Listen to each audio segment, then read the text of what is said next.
Hey, long time no see. Well, I mean, I guess it's only been like a week. Um, but yeah, I figured it would be easier to try to answer a bunch of questions in a video. I know a lot of these I have answered in the comments, but uh I still see, the same questions getting asked over and over, and I don't blame you. Not everybody scours through the comments. Um, I figured this would be a little easier. Um, so yeah, I think I got most of them. Hopefully, maybe. I'm sure somebody will have more questions, but yeah.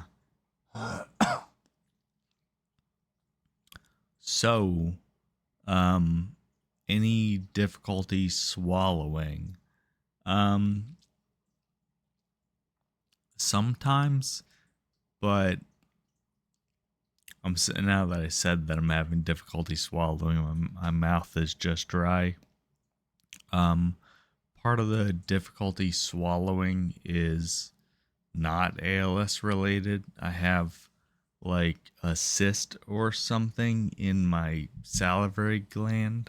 Um, I say completely unrelated, but I seem to have like an increased saliva production because of it. Like I drool a lot.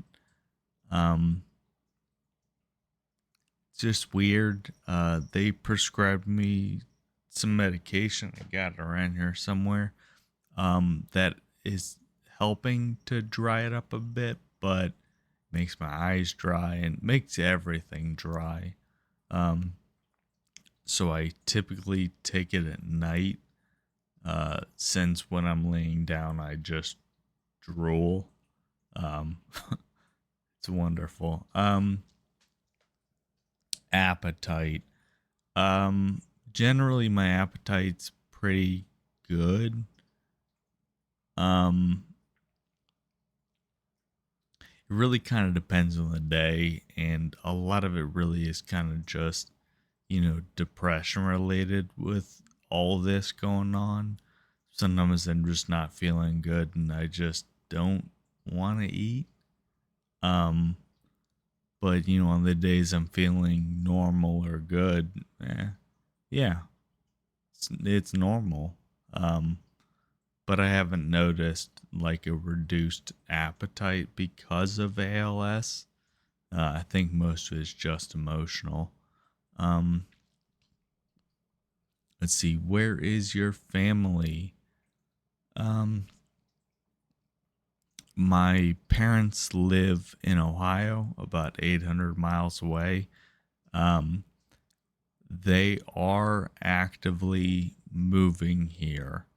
They put a bid in on a house, and if all things go well, I think they close on June 25th. I think. And I will be moving in with them. Ideally, I would have liked to retain some more independence, but ALS is a bitch, and it does not like me remaining independent. Um, as for my brother, he lives here. He is helpful. I don't see him a ton. He's busy. He's got his own life. I'm not holding it against him, but on the weekends he reaches out. Sometimes we get lunch. He'll help me go grocery shopping. He's here for me. Aside from him, I do have two roommates. They're both super helpful, but once again, they do have full time jobs. So I'm home alone most of the day. It is what it is, but when they are home, and even when they get off work, they'll call me, text me, ask me if I'm hungry or I need them to get anything, and they help. Um, so that's solid. Also, I have a ton of support through my clinic. Um, I was torn between moving to Ohio to be closer to my parents, but we mutually decided that my clinic here in Memphis is pretty fucking good. Um, they are so great. My doctor has, 40 something years of experience as an ALS specialist, and everybody on the team has seen kind of, firsthand how this disease works, that everybody's lost a loved one, a husband, a wife, a friend. They know. So, I think I have a very good shot here, and I would hate to miss out on the amazing care team I have just to move. So I do feel bad that my parents have to move again. They lived here pre-COVID. We all moved down here in 2004, I think. And then COVID happened. I moved to Denver. My brother stayed here. And then they moved back to Ohio to take care of my grandmother. But sadly, she passed away December. So they decided it was important to be here for me, and they're coming. They're coming back, and I love them to death. I appreciate them so much. I call them every day to talk to them. Even days like today, I called them and I was like, "Oh, what are you doing?" "Oh, just packing. How about you?" "Nothing. I'm just sitting here, gonna record a video." Yeah, just blabbed on for like an hour and let them go. Yeah. Um. Yeah. Sorry, I'm rambling now. Uh. Do you have a family history of ALS? No. I did two different genetic tests, and both came back negative. I don't carry the genetic gene. Nobody in my family that I know of has ever had ALS like symptoms. I just got unlucky. Um, does the twitching ever stop? No, never. It's constant. Biceps and triceps are the worst. They're all of the time. They never quit. My thighs twitch sometimes. It really just happens when I'm sitting, and really depends how my legs are oriented. And then sometimes if I recline in my chair but not fully lay back, the middle of my stomach twitches. Don't know why. It just does. The doctor also noticed that I am experiencing minor tongue twitches, which could be an early sign that speech is on its way out. If you can't already tell, I definitely spoke clearer in January. It's definitely harder now, but that may be muscle relaxer um, related. But I'll get there. Um, what do the dead fingers feel like? So when people ask that, it's like this thumb, right? I can kind of move the thumb, but not really. Um, and then on this hand, my pointer finger, middle finger, all I can do is that. I can't extend them any further. That's just what I call a dead finger. It's I don't know how to describe it aside from they don't feel different. You know, I try to move them. I can tell I'm sending the signals to move them. Like I'm thinking about moving this thumb and fully extending it, and it just doesn't. It's weird. Um, do you experience any numbness? I It's not constant. Weirdly enough, it's mainly in my left shin. My left shin gets a little tingly and numb, almost like my leg fell asleep. And that may be from sitting for a long period of time. Um, but it happens a lot when I'm laying down going to sleep. I wake up in the morning and both my legs are asleep, essentially. So it takes 5 or 6 minutes of me kind of rustling around the best I can to like wake them up, but it doesn't hurt. It just They just don't work.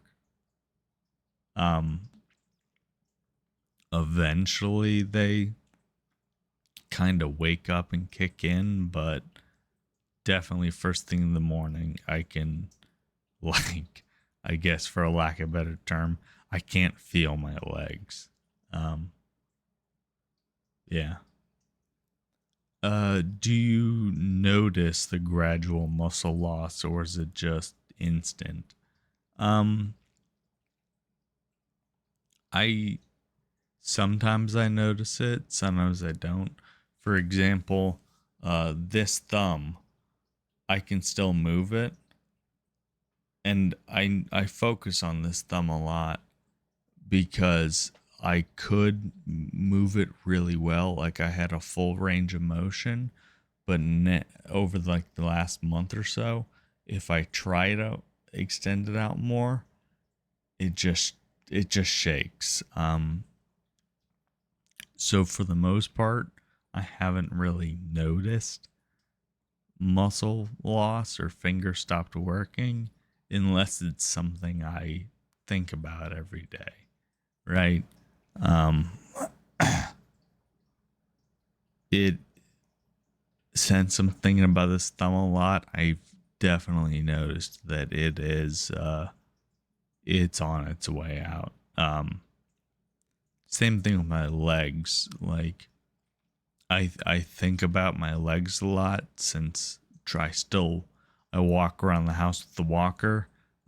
It's getting hard. It's getting difficult. Um, Nothing I can do about it. Um, can you swim? I haven't tried.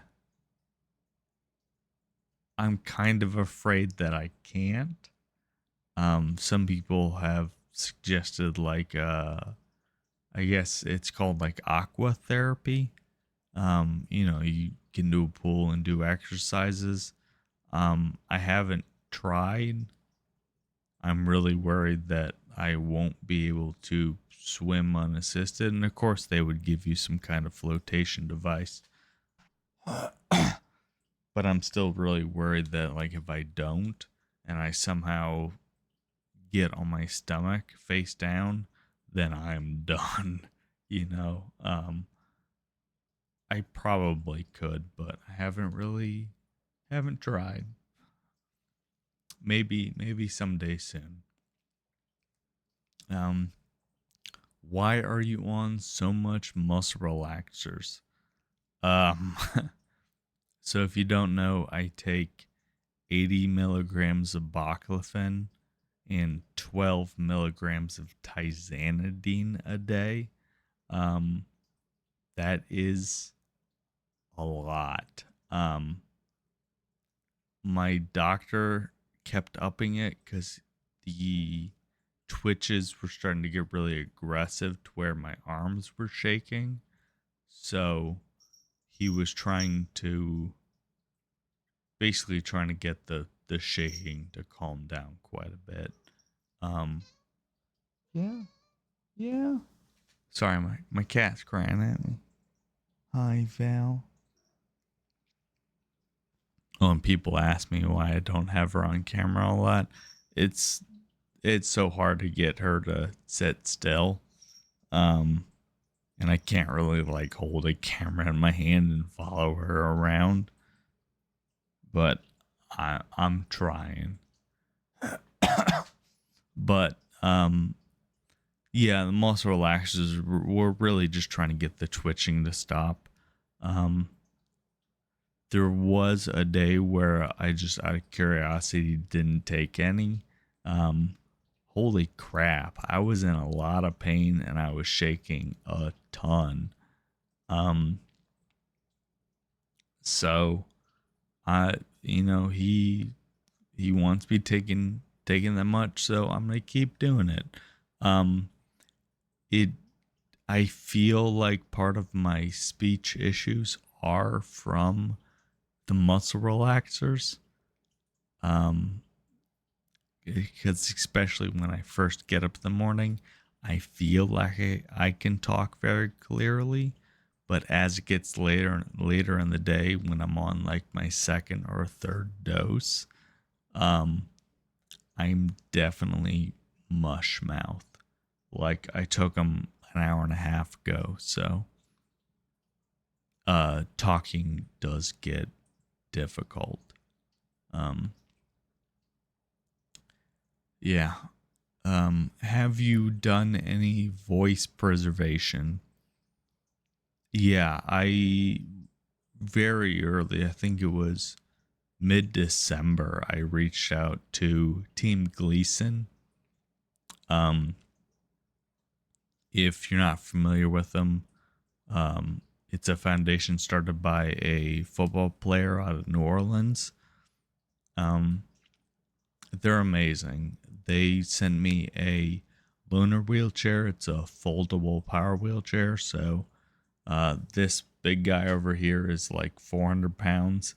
Um, I don't have a van yet, so I can't really transport it. Um, I don't use it a ton right now, but inevitably I will use it for around the house. And then the portable, foldable one from Gleason I will take out. But they offered free voice banking, and I did it. Um, yeah, why not? We were so unsure when or if I would lose speech, but I'm definitely glad I did it early. Um, but yeah, Team Gleason is a godsend. They are amazing. Um, have you considered something like a life alert?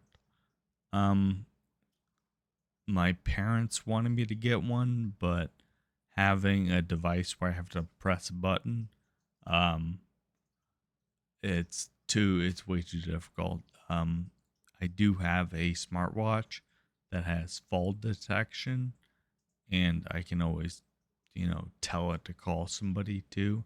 So I tend to wear that pretty much all the time. I'm not wearing it now because I'm just sitting around. I have my phone in front of me, but if I were to get up and go do something, go somewhere, I would put the watch on and wear it most of the day and through the night. Um, I just forgot to charge it and the battery's almost dead. Um, let's see. Are you having trouble sleeping? Yeah, hell yeah. Um, I've always been a side sleeper. Um, and now it's extremely hard to roll in bed. So it takes a lot of work to get me on my side to get comfortable. And since I can't just roll naturally, I tend to sleep on my side until it starts hurting. And then I wake up and then I have to go through the whole thing of trying to roll to the other side and get comfortable. And by then I'm awake. So I end up laying there for like another 30 minutes trying to go back to sleep. I also wear a non-invasive ventilator, so it's just a face mask that helps me breathe. I don't need it to breathe, but my doctor's big on getting things before you need it. So he wanted me to have it.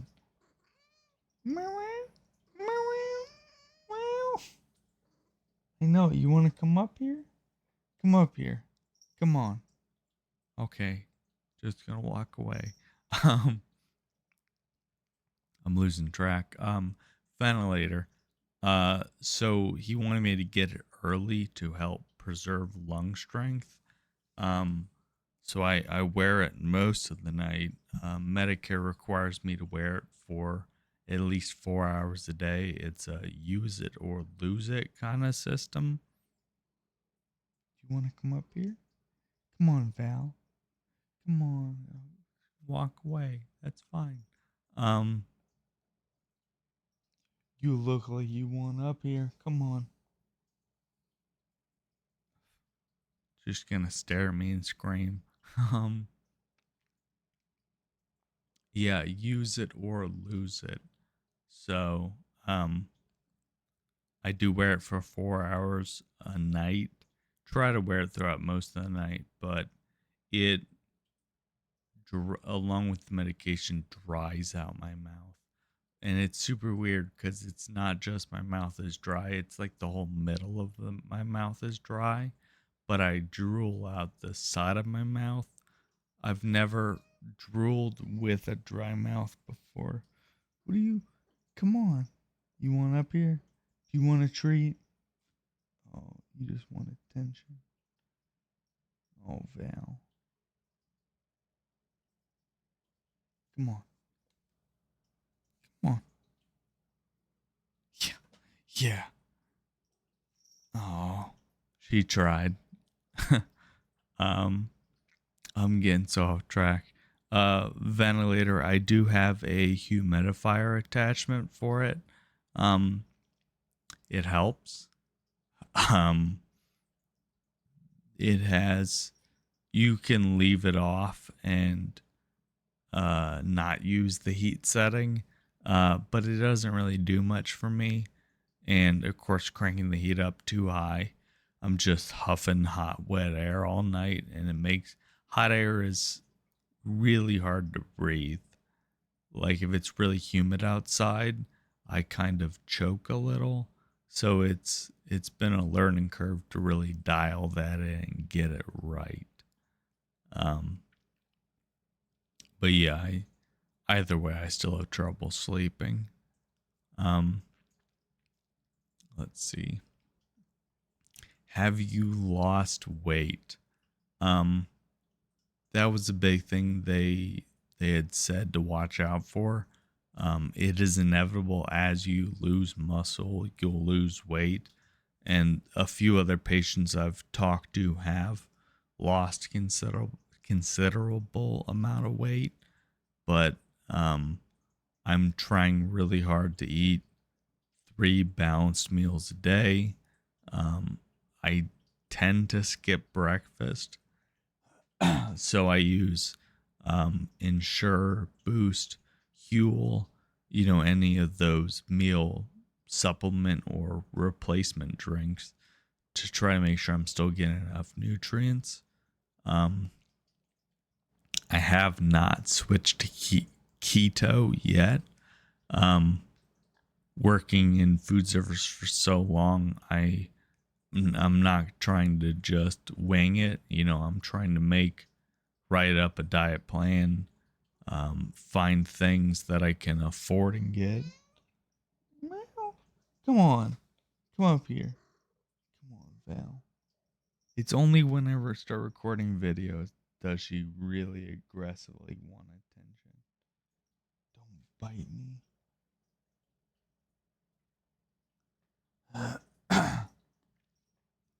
Um, but I'm trying to write up a diet plan for keto, just so I kind of have an idea of stuff I can eat, should avoid. Um, I want to make sure I kind of know what snacks I can have, you know, um, I don't want to be sitting around craving something and being like, "Oh my God, what can I substitute in that's keto?"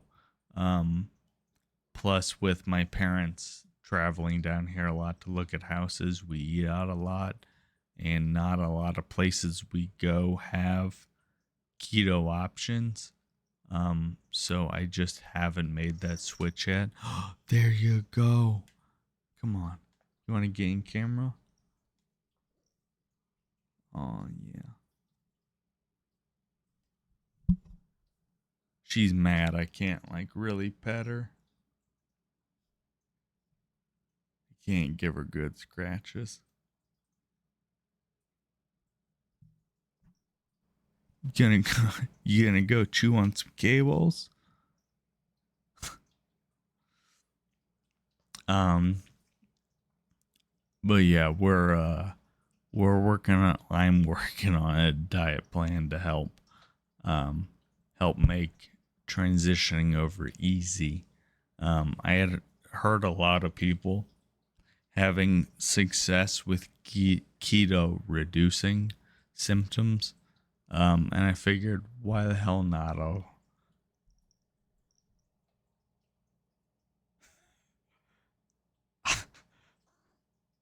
I'll give it a try. Come on, you want on my lap? Get on my lap. Yeah. Don't go pushing the microphone around. Okay. Or do it. Sorry, I'm getting so distracted, but she's making biscuits, so she'll sit down. Um let's see, weight loss. I haven't actively lost weight. In fact, I've put on weight. So my dietitian and the clinic are excited to see that.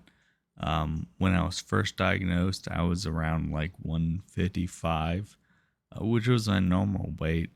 But now I'm at 176. Um, and part of that could be stuffing my face full of carbs. I've cut back on sugar quite a bit. I don't drink much soda. Um, I do have a huge problem craving milkshakes. Um, but fuck it, I'm dying, right? Let me have my milkshake. um, but yeah. Next question is, can you eat stuff like burgers, sandwiches, handheld foods? Um, kind of, kind of. I made the mistake of getting a real monster burrito one time, and it was too heavy to pick up. Um, yeah. I'm surprised the mic is not picking up her purring. Um, I have to be very careful that I don't get something too sloppy. Since my hand can't grip really well, stuff kind of just slides out. Um, so a lot of the time I really just kind of like stick my face on a plate and just, you know, just go at it the best I can. Um, don't be chewing on cables, Val. But we are approaching the point where most sandwiches are probably out of the question. Even using a fork and a spoon is difficult. I am right-handed. This hand, surprisingly, since I can open and close it, I can still grip silverware, but I can't raise my arm higher than this. So trying to eat stuff, I end up just, and I still, even if the fork has a lot of stuff on it, my arm starts shaking, and then I end up throwing food on the ground. Um, it is what it is. Um, How do you open bottles or cans? Um, Cans is kind of, I don't know. It's dumb the way I do it. I have a sorry, nose itchy. I have a long flathead screwdriver that I can wedge underneath the tab and kind of pry it up. So cans aren't that bad. As for bottles, anything twist top, I have this. It has a cap in it from Gatorade, but um, it's this. If I can even get it in my freaking hand. Yeah, yeah, Val. But it's this tool with a button, and when you press and hold the button, the jaws close and it twists. I'm so glad the mic can't pick that up. It's super loud. But it twists, so for the most part, I can kind of grip it. Um, if the bottle is super soft, like a really thin plastic water bottle, um, I can't open it because I can't really get a grip on it without squeezing all the water out. Val, are you? You're gonna hurt your teeth chewing on these cords. Stop.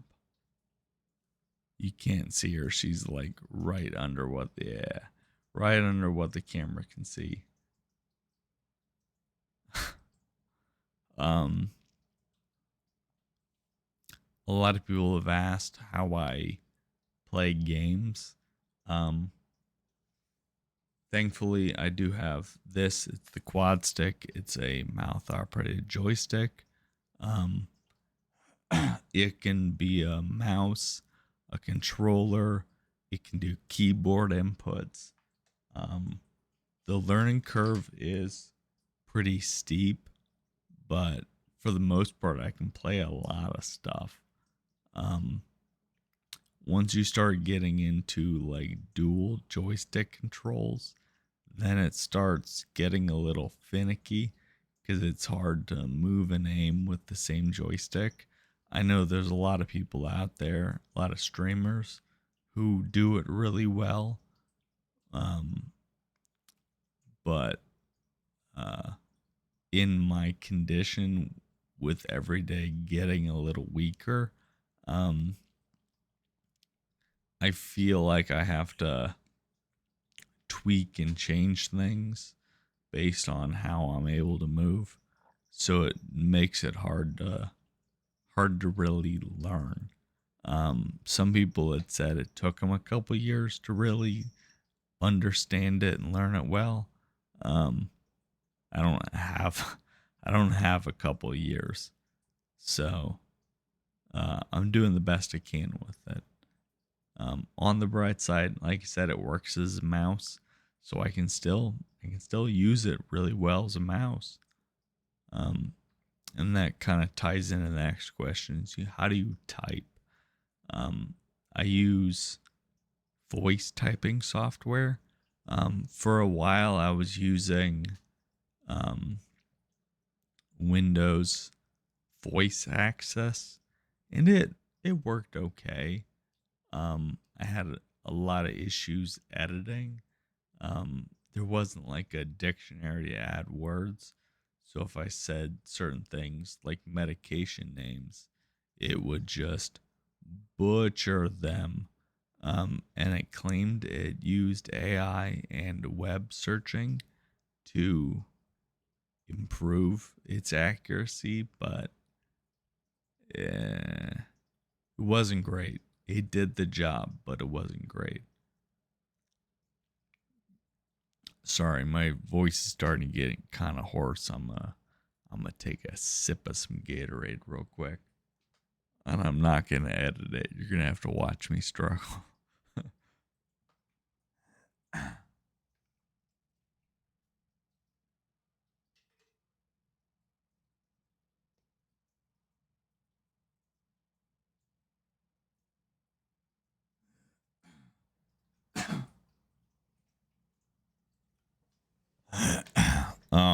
right. That's a little bit better. And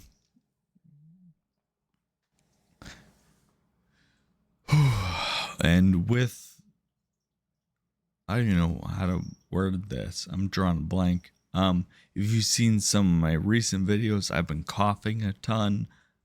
Some of that is weakened diaphragm strength. I can't cough up phlegm. It's pretty difficult. I do have a cough assist, but I haven't been able to dial it in right to really do a ton.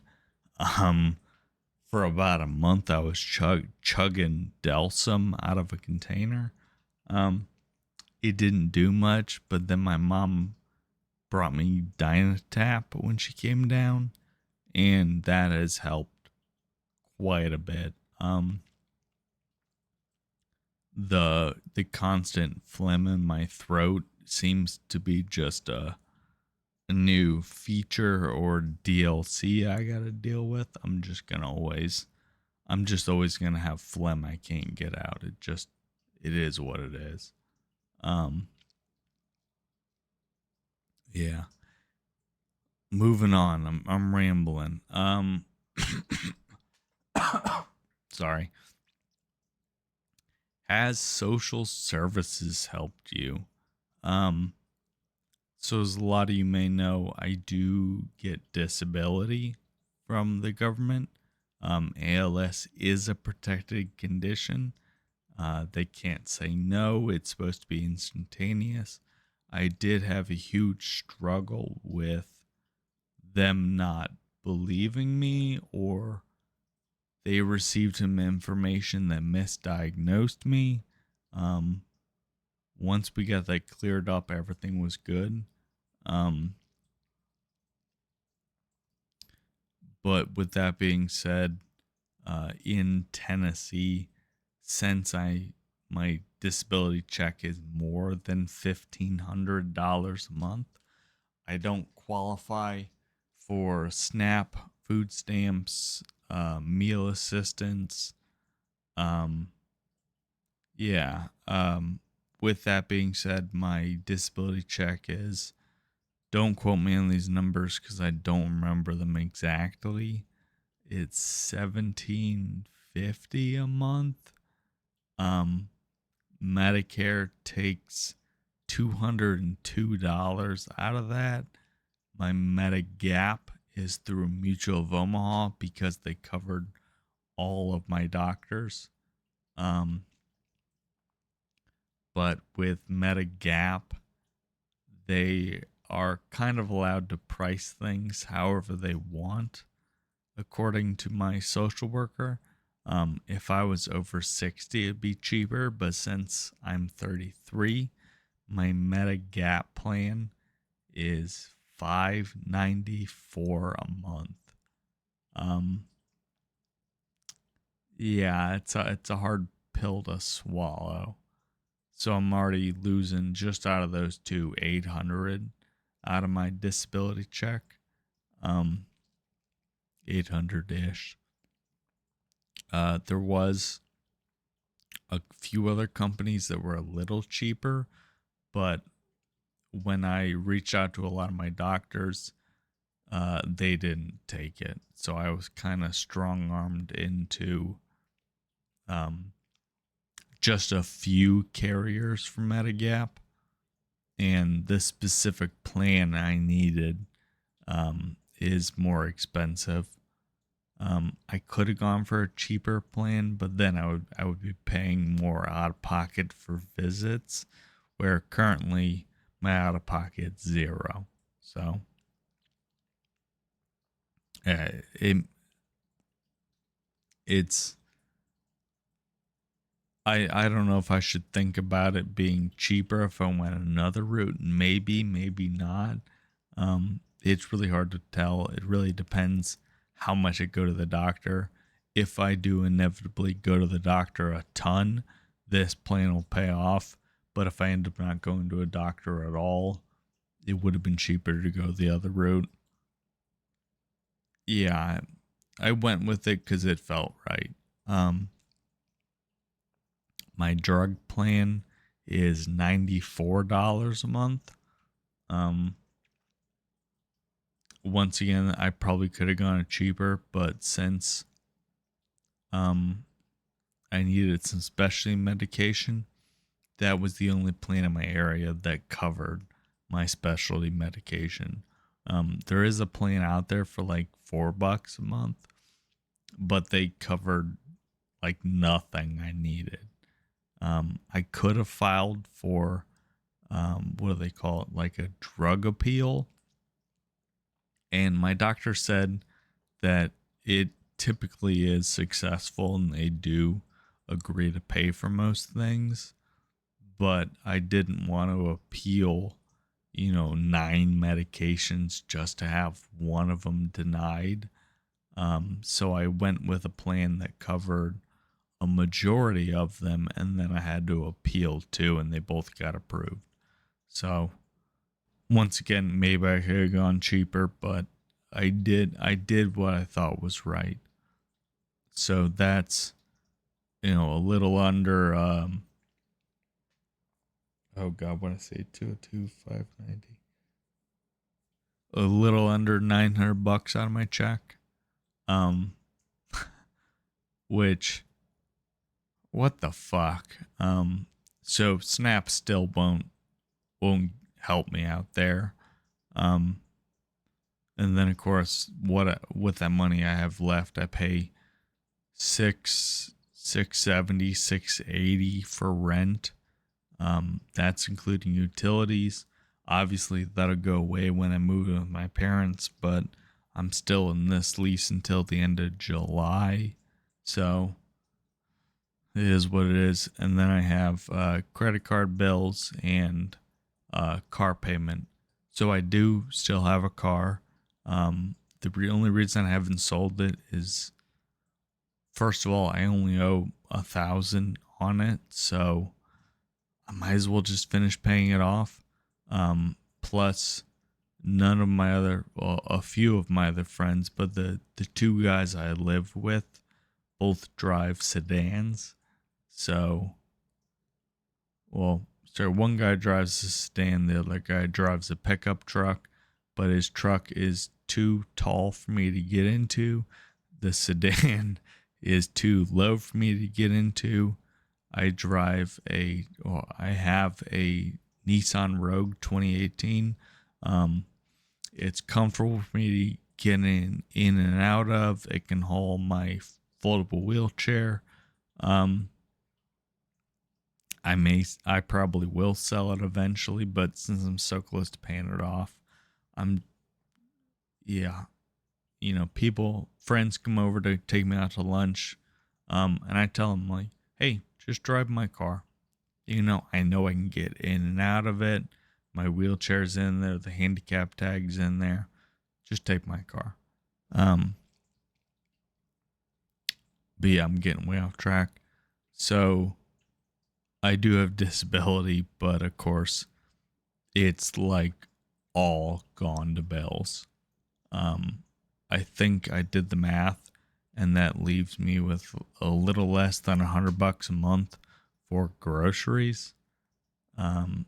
So I was running like net negative for a while. Thankfully, I did get a charity grant back in January that helped pay for, the quad stick and a bunch of other accessibility stuff. And that money went really far. And of course, now the GoFundMe's up, that is monumental. I mean, like, everything I've raised so far is gonna carry me easily through the end of the year into next.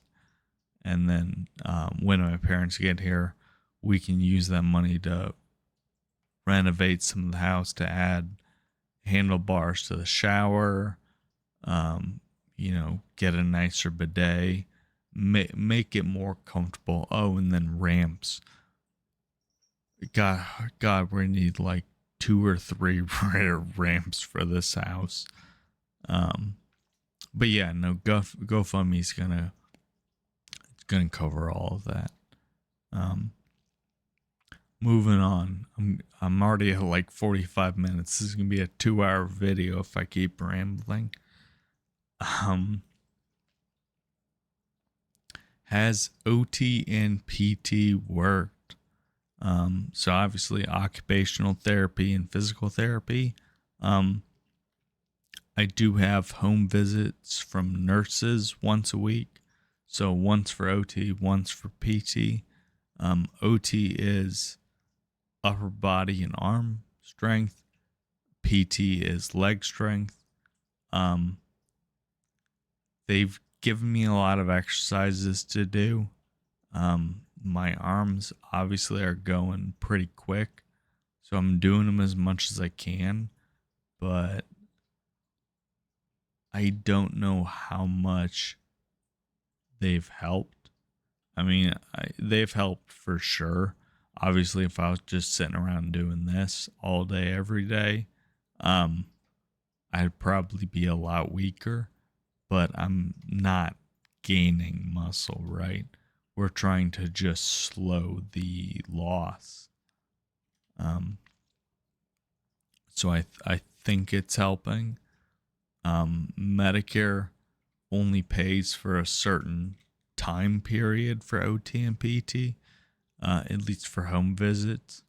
I think I can do some outpatient stuff, but I have 2 weeks left of each because they won't pay for what they call maintenance. So I can't have a home nurse come out and just help me try to maintain. They're meant to teach me these exercises and give me the building blocks, and then it's on me. So I do love both my nurses. I've been thankfully had the same nurses like the whole time. Danielle, Tiffany, if you see these, God, I fucking love you. Both of you, you brighten up my fucking week. You're both a trip, and yeah, I'm so thankful for you. Really, even if we come over and just gab, and you're supposed to be here for 40 minutes, turns into an hour and a half of us just yapping. Still, I really enjoy it. It helps a lot. Yeah.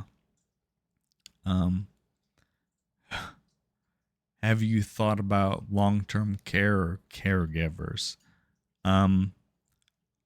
Yeah, so I know through Medicare I can get a home nurse that comes out 3-4 times a week. I don't know the exact number of visits or duration, but I know Medicare will cover it. I haven't started it yet, just because things have been so chaotic, and when my parents get here next month and I move in with them, they're both retired. They'll be around full time, but we will be starting the process to have a home nurse come by to help out. Both my parents are in their 70s. God forbid if I fall or something, they can't do much. And having a nurse around who is more specialized in some of the equipment I use would be nice. And I'm sure my parents have a ton of questions that yeah, even if I answer them, they would still rather have a professional answer them for me. So yeah, we will be working on that.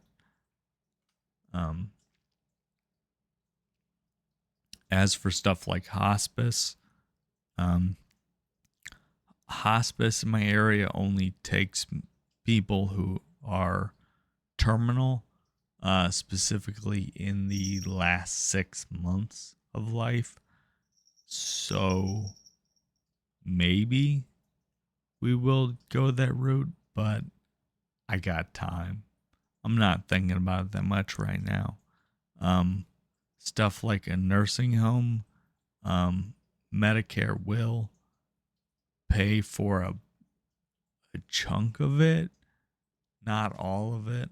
Um, but also, I really don't want to go into a home. I feel like it'd be really depressing, and keeping morale up is very important, you know? Um, Maybe down the line, but not now. Um, have you applied to any? The caller is loud. Have you applied to any clinical trials? Um, I tried to apply to some drug trials, um, but most of them said my symptoms were too early. They wanted to see somebody who was more progressed, and from my understanding is they essentially wanted somebody who was at the point of quadriplegia or near the end of life. So I just stopped applying for them. Nothing out there was really reaching out as being super promising. So I really didn't want to waste my time. Um, that being said, I did apply for the Neuralink trials. And if you're not familiar with them, it's a brain implant that allows you to control devices via thought. Um, it's not a drug trial, it's not going to cure me, but it would massively improve my quality of life. You know, I can't really use my phone. It would be nice to be able to do that again, to be able to, type easier, and especially as speech goes, voice typing software is going to become less helpful. I can use eye typing software. I do have an eye tracker. Um, but if I get picked for a Neuralink, I think that'd be really cool. You know, who doesn't want to be a cyborg who can control their computer with their brain, right? Why not? I've been through a couple rounds of interviews. There are some spots opening up in August. I'm not gonna say I got picked because I didn't get picked, but I really really hope they pick me. Um, Brain surgery does sound scary, but what have I got to lose, right? It could be cool. Um, in worst case scenario, I don't get picked. Oh well, right? I tried, right? You know, it never hurts to ask. Um, so we'll see. We'll see what goes on with that. I know my dad was really worried that with clinical trials of any kind, you're locked into one trial. Um, so the Neuralink trial duration is 5 years. So it means no drug trials, no nothing else. Um, he was really worried that what if they find a cure in 5 years, um, and I become ineligible for it. Um, I talked to my doctor, of course, and realistically, there won't be a cure in my lifetime, right? There won't be a cure in any of your grandkids' lifetime, you know. This, I'm not trying to, I'm not trying to make people who have ALS feel bad, but I, I I'm trying to be as honest with myself as I can. Um, I've accepted I'm gonna die, right? Um, I'm probably gonna die in less than 5 years. Um, it is what it is, right? I had a good run, um, and I hope I've made an impression on people's lives. And I know, at least from all the comments and the support I've gotten from people, I feel like I feel like I did make an impression. And that's really all I can ask for. You know, it is what it is. I'm going to keep making the best I can out of a bad situation. It's life. You win some, you lose some. Um, yeah, I'm not gonna get. I've already gotten way too dark. I didn't mean to. Um, but yeah, and then I had a couple questions I could think of that were more me related and not ALS in general. Um, One was, why haven't you monetized your YouTube channel? Um, I don't really I don't really care. You know, I didn't start making these videos because I wanted to be famous or rich or whatever. When I started uploading, I fully expected to get 0 views. Really. It was more just for progression tracking, you know. Um, I am every day so astounded it's gone this far. Um,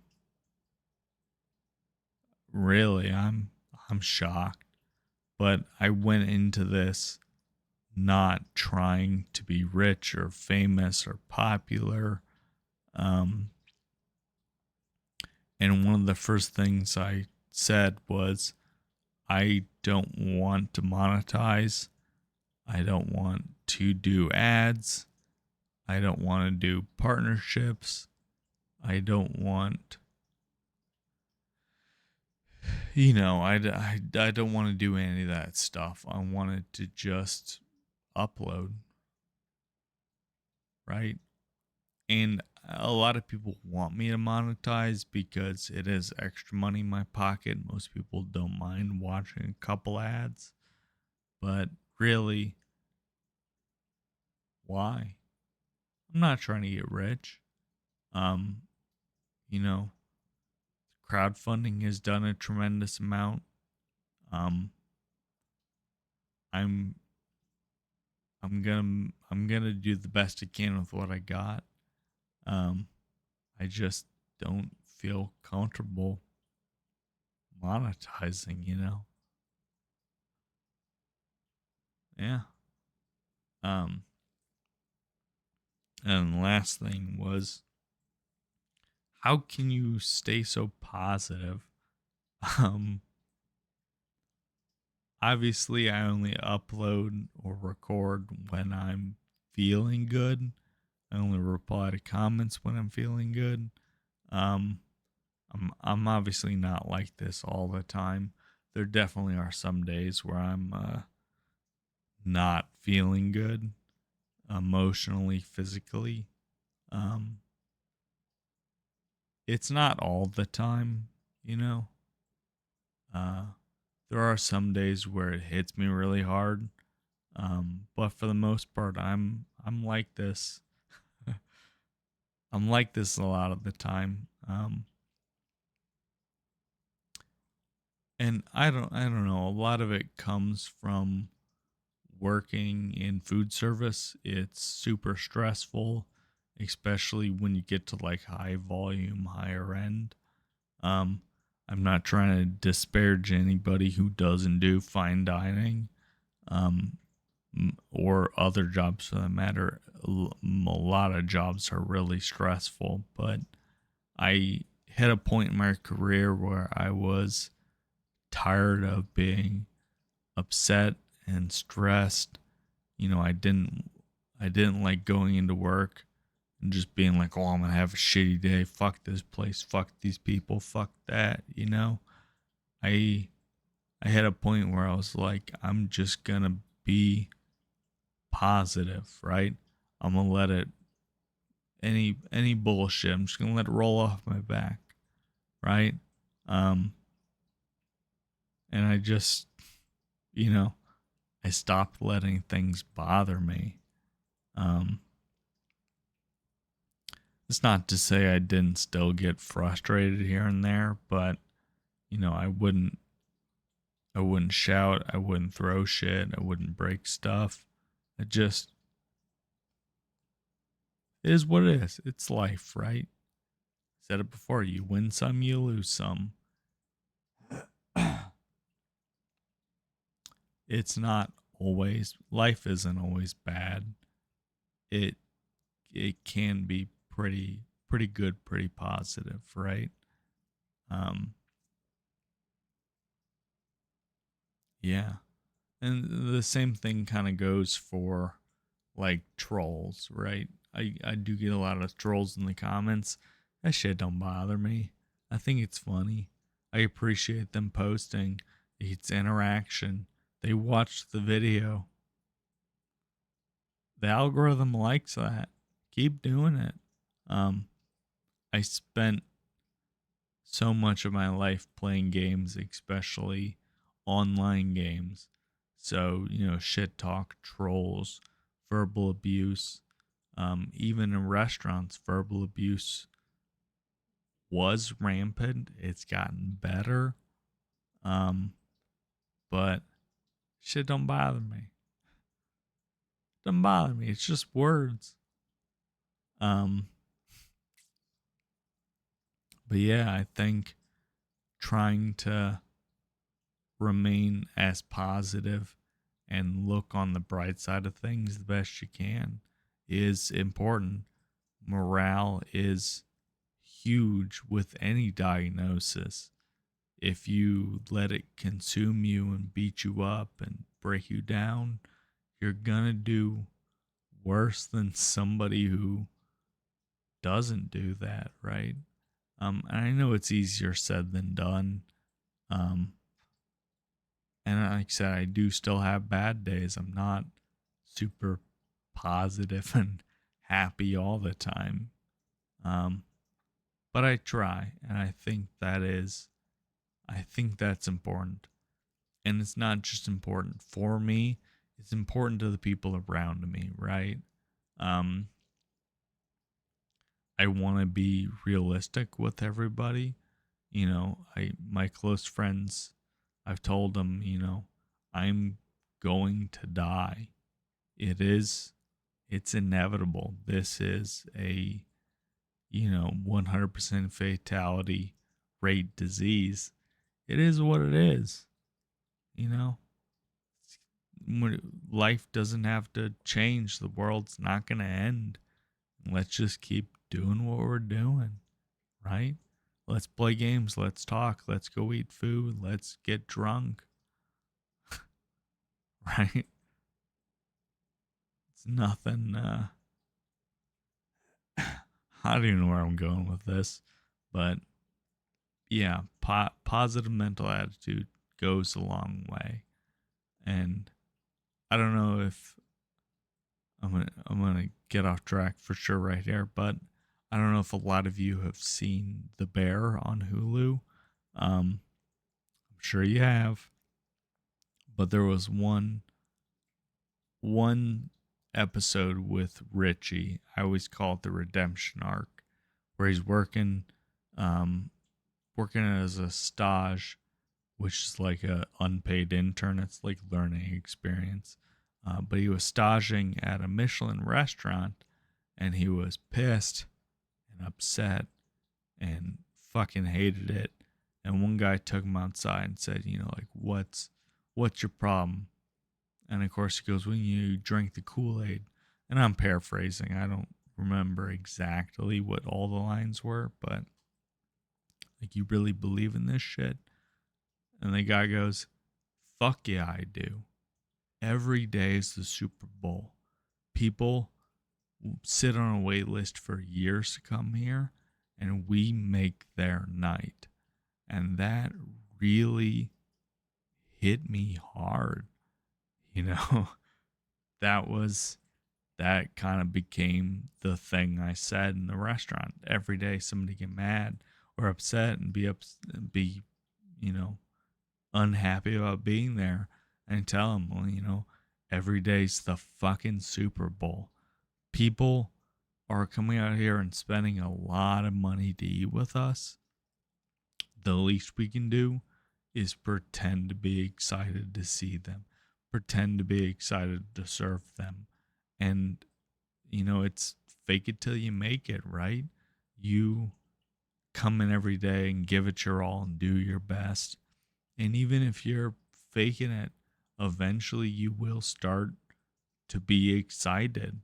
You know, people started coming in with better attitudes, and we would, fuck around and make good food for us. You know, I would call some guys before I got to work and be like, "Hey, I'm going here to pick up food. You want anything?" You know, and it helped. It was infectious, and I I think that's important. Every day's the fucking Super Bowl. No matter what your job is, it's important. You may not think it's important, but it is important. Positive attitude goes a long way. I'm fucking preaching at this point. I'm gonna let you guys go. If you watched it all the way through, I appreciate it. I know this is like an hour-long video. I was trying to make it a 30-minute video, but you, you get me yapping, and I don't fucking stop. But I appreciate you guys. I'll see ya. I promise I'm gonna post more. Um, just gotta find what I feel like recording, right? I got so many ideas, and I start recording, and then it like doesn't work, and I'm like, fuck it, I'll come back to it next week. And then now it's 6 months later, still haven't come back to it. But whatever. I'll see ya.